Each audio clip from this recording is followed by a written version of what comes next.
नमस्कार साथियों, मैं कृष्ण कुमार फंडामेंटल रीजन्स में आपका स्वागत करता हूं। न्यूट्रिएंट मैनेजमेंट की अगली कड़ी में हम लेकर आए हैं बायो फर्टिलाइजर, जैव उर्वरक। जैसा कि अगर हम देखें न्यूट्रिएंट मैनेजमेंट में बायो फर्टिलाइजर का बहुत बड़ा योगदान है।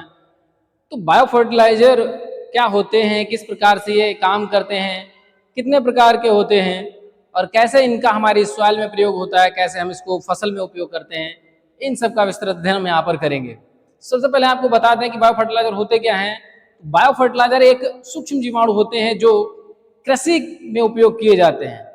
वैसे तो सूक्ष्म जीवाणु सभी में प्रयोग किए जाते हैं, लेकिन वे सूक्ष्म जीवाणु जो कृषि में उपयोग किए जाते हैं, चाहे वो नाइट्रोजन फिक्सेशन के लिए हो, न्यूट्रिएंट मिनरलाइजेशन के लिए हो, और वो हमारे फसल के साथ साथ हमारी मृदा की उत्पादकता को बढ़ाने में सहायक होते हैं, उन्हें हम बायो फर्टिलाइजर कहते हैं। आइए बात करते हैं बायो फर्टिलाइजर के बारे में। Bio fertiliser product containing carrier based living microorganism. कैसे होते हैं? Living microorganism which are agriculturally useful, जिनका उपयोग कृषि में किया जाता है। किसके लिए? नाइट्रोजन फिक्सेशन के लिए, फास्फोरस सोल्बिलाइजेशन के लिए और न्यूट्रिएंट मोबिलाइजेशन के लिए। यहाँ पर तीन काम है। वो कौन सा है? न्यूट्रिएंट नाइट्रोजन फिक्सेशन के लिए, फास्फोरस सोल्बिलाइजेशन के लिए और न्यूट्रिएंट मोबिलाइजेशन के लिए। चाहे एटमॉस्फेरिक नाइट्रोजन फिक्सेशन की बात हो, या फास्फोरस सोल्बिलाइजेशन की बात हो, या न्यूट्रिएंट मोबिलाइजेशन की बात हो, जिससे कृषि में फसल की उत्पादकता के साथ साथ मृदा की उत्पादकता बढ़ती है, उसे हम बायो फर्टिलाइजर कहते हैं। बायो फर्टिलाइजर या जैव उर्वरक वे सूक्ष्म जीवाणु होते हैं, कैरियर बेस्ड सूक्ष्म जीवाणु होते हैं, जिनका कृषि में नाइट्रोजन फिक्सेशन करने के लिए, फास्फोरस सोल्बिलाइजेशन के लिए या पोषक तत्वों के मोबिलाइजेशन में उपयोग के साथ साथ वो हमारे मृदा तथा सॉइल की उत्पादकता को बढ़ाते हैं, बायो फर्टिलाइजर कहलाते हैं। बात समझ आई कि नहीं? आगे हम बात करते हैं इनके एडवांटेज की। क्या इसके एडवांटेज होते हैं, क्या लाभ होते हैं? तो एडवांटेज की परिभाषा में दिया है। पहला क्या है? नाइट्रोजन फिक्सेशन करेगा, न्यूट्रिएंट सोल्बिलाइजेशन करेगा और फास्फोरस सोल्बिलाइजेशन करेगा, न्यूट्रिएंट मोबिलाइजेशन करेगा। तो सीधी सी बात है, जो अनअवेलेबल फॉर्म में न्यूट्रिएंट हैं उनको अवेलेबल फॉर्म में लाना, खनिजीकरण है, मिनरलाइजेशन प्रोसेस है, उससे क्या होगा? हमारी सॉइल की उत्पादकता बढ़ेगी, साथ साथ मृदा की उर्वरता भी बढ़ेगी। ठीक है कि नहीं? तो पहला क्या है? मृदा उर्वरता तथा उत्पादकता बढ़ाने में। दूसरा है मृदा की भौतिक तथा रासायनिक दशा सुधारने में। देखिए होता क्या है, जो बायो फर्टिलाइजर्स होते हैं, जो सूक्ष्म जीवाणु होते हैं, ये विटामिन, हार्मोन्स को सिक्रेट करते हैं, पॉलीसेकेराइड सिक्रेट करते हैं। इससे क्या होता है?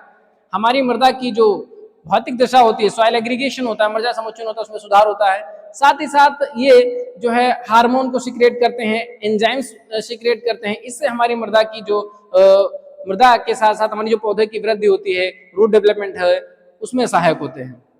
आगे बात कर रहे हैं, हार्मोन स्रावित करते हैं, जिससे पौधे की वृद्धि में सहायक होते हैं। लागत में कमी आती है। देखिए जो बायो फर्टिलाइजर होते हैं बहुत ही सस्ते होते हैं और इन्हें आसानी से उपयोग किया जा सकता है, चीपेस्ट होते हैं, लागत में कमी आती है और कोई हानिकारक प्रभाव नहीं डालते हैं। ये किसी प्रकार के कोई हार्मफुल रेजिडुअल अवशेष नहीं छोड़ते हैं, जिससे हमारी मृदा के ऊपर, हमारे एनवायरनमेंट के ऊपर उसका कोई विपरीत प्रभाव पड़ता हो। साथ ही साथ सभी कृषि पारिस्थितिकी में उपयोग किए जाते हैं। ऑल एग्रोलॉजी एग्रो इकोलॉजी में इनका प्रयोग किया जाता है, चाहे वो इरिगेटेड कंडीशन हो या रेनफेड कंडीशन हो, सभी में इनका उपयोग आसानी से किया जा सकता है। लास्ट में क्या है? कोई प्रदूषण नहीं, नो पोल्यूशन। इनका उपयोग करने से कोई किसी प्रकार का कोई प्रदूषण नहीं होता है। इसके बाद आते हैं कांस्टेंट। कुछ इसमें सीमाएं आती हैं, बाधाएं आती हैं। नंबर एक, सभी प्रकार की फसलों में इसका उपयोग नहीं कर सकते। जैसे राइजोबियम हो तो राइजोबियम को सभी प्रकार की फसलों में नहीं कर सकते। राइजोबियम को सिर्फ और सिर्फ हम क्या कर सकते हैं? दलहनी फसलों में प्रयोग कर सकते हैं। बात समझ में आई कि नहीं? इनका हम किसी एक ही फसल के लिए हम इनका उपयोग कर सकते हैं। दूसरी चीज क्या है? इनकी जो लाइफ होती है, जीवन क्षमता, वो कम होती है, सेल्फ लाइफ कम होती है, पोषक तत्वों की दक्षता कम होती है। इनका जो डिस्ट्रीब्यूशन होता है या इफिशियंसी होती है न्यूट्रिएंट की, वो बहुत कम होती है, 20 से 30 किलोग्राम पर हेक्टेयर ही होता है। जो हम अगर इनका हम प्रयोग करें तो ये सिर्फ और सिर्फ पूरक के रूप में हो सकते हैं, किसी चीज के रिप्लेसमेंट में, या जो हम फर्टिलाइजर को रिप्लेसमेंट करना चाहें, केमिकल फर्टिलाइजर को, तो उनको रिप्लेस नहीं कर सकते, उनके पूरक के रूप में इनका प्रयोग किया जा सकता है। दैट इज ये इनके फिर क्या आ जाते हैं? ये कांस्टेंट आ जाते हैं। ठीक है कि नहीं? इसके बाद हम इसके प्रकार की बात करें, टाइप की, तो ये होते हैं नाइट्रोजन सप्लाइंग होते हैं, फास्फोरस सोल्बिलाइजिंग होते हैं, पोटेशियम मोबिलाइजिंग होते हैं। तो अलग अलग प्रकार के। तो हम बात करते हैं नाइट्रोजन सप्लाइंग। तो नाइट्रोजन सप्लाइंग में पहला आता है सिम्बायोटिक, जिसे कहते हैं सहजीवी। तो इसमें दो ही मुख्य होते हैं, राइजोबियम और फ्रैंकिया। कौन कौन से? Rhizobium, Frankia. राइजोबियम तीन प्रकार के होते हैं। पहला राइजोबियम एजोराइजोबियम। तो एजोराइजोबियम ये रूट नोडुलेशन होता है, इसमें मतलब स्टेम नोडुलेशन होता है तने में। जैसे ये ढांचा है, इसके तने और जड़ दोनों में है जड़ ग्रंथियां पाई जाएंगी, जड़ ग्रंथियां पाई जाएंगी, ठीक है कि नहीं। ये एग्जाम में पूछा जाता है। सेस्बेनिया रोस्ट्राटा नाम है इसका, और स्टेम नोडुलेशन होता है एजोराइजोबियम। दूसरा आता है ब्रेडीराइजोबियम, ये स्लो ग्रोइंग होता है, धीरे धीरे काम करता है, अरहर है, मटर है, लोबिया है, इसमें पाया जाता है। दूसरा है राइजोबियम, जो मुख्य रूप से काम करता है, ये फास्ट ग्रोइंग होता है, लेंटिल में पाया जाता है, मसूर में पाया जाता है। तो ये तीन राइजोबियम है, लेकिन इसको हम रखते हैं किसमें, राइजोबियम की श्रेणी में रखते हैं। ये सहजीवी होते हैं, एक दूसरे के ऊपर निर्भर होते हैं, ठीक है कि नहीं। दूसरा आता है नॉन सिम्बायोटिक। नॉन सिम्बायोटिक क्या है, मतलब स्वतंत्र होते हैं, फ्री लिविंग होते हैं, मृदा में फ्री रूप से रहते हैं। इसका उदाहरण है आपका एजोटोबैक्टर, और ये सीरियल्स में पाए जाते हैं, जो हमारी खाद्यान्न फसलें उनमें हम उपयोग करते हैं।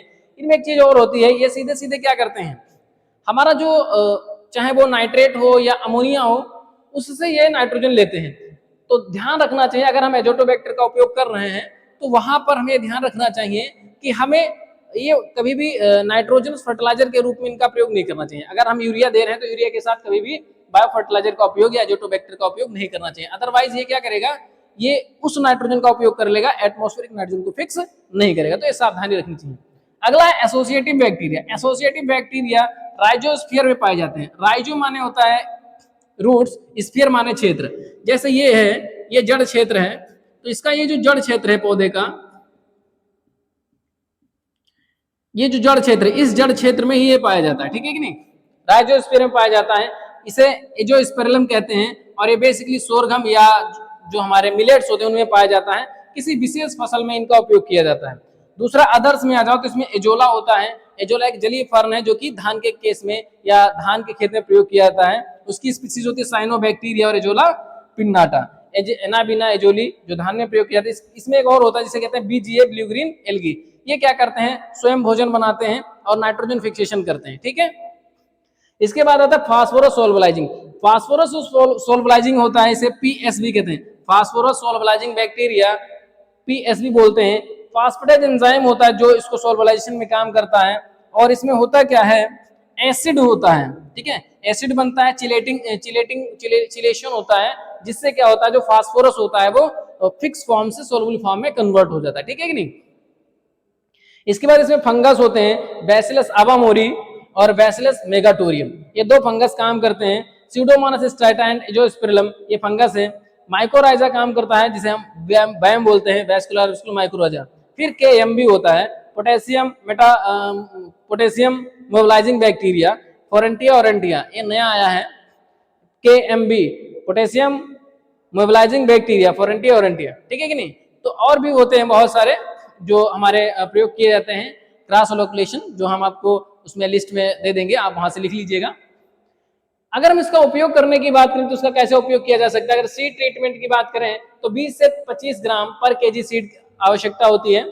20 से 25 ग्राम पर केजी सीड, मतलब 20 ग्राम राइजोबियम 1 केजी बीज के लिए पर्याप्त होता है।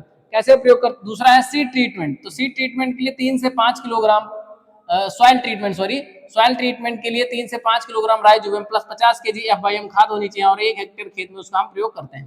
बात समझे कि नहीं। अगर हम बात करें यहाँ पर सीडलिंग, अगर हम कोई नर्सरी लगा रहे हैं तो उस केस में हम सीडलिंग ट्रीटमेंट के लिए 1 किलोग्राम राइजोबियम प्लस 10 से 15 लीटर पानी में हम उसको घोल लेते हैं। और 1 एकड़ अगर हमारा खेत ट्रांसप्लांटिंग करना है, नर्सरी लगानी है, और 5 से 10 मिनट हम क्या करते हैं, उसको डिप करके रखते हैं। तो इस प्रकार से हम बायो फर्टिलाइजर है हमारा, बहुत ही संक्षिप्त तरीके से हमने बताया। क्योंकि नाइट्रोजन सप्लाई में क्या होता है, राइजोबियम ये क्या काम करता है, एटमॉस्फेरिक नाइट्रोजन को फिक्स करता है। कहाँ, जड़ ग्रंथियों में करता है, ठीक है। जड़ ग्रंथियां में रंग होता है गुलाबी रंग का होता है, और जो है वो किसके कारण होता है, लेग हीमोग्लोबिन के कारण होता है। लेग हीमोग्लोबिन क्या काम करती है, ये ऑक्सीजन कैरियर का काम करती है, ठीक है। तो जो एटमॉस्फेरिक नाइट्रोजन है वहां फिक्स कर देगी, तो सीधा सीधा क्या होगा, वो सॉइल की फर्टिलिटी को बढ़ाने का काम करती है। तो ये आपका बायो फर्टिलाइजर का लेक्चर है। आशा करते हैं आपको पसंद आया होगा। चैनल को सब्सक्राइब नहीं किया तो चैनल को सब्सक्राइब कर लेना और अपने दोस्तों से शेयर कर देना, ठीक है। धन्यवाद।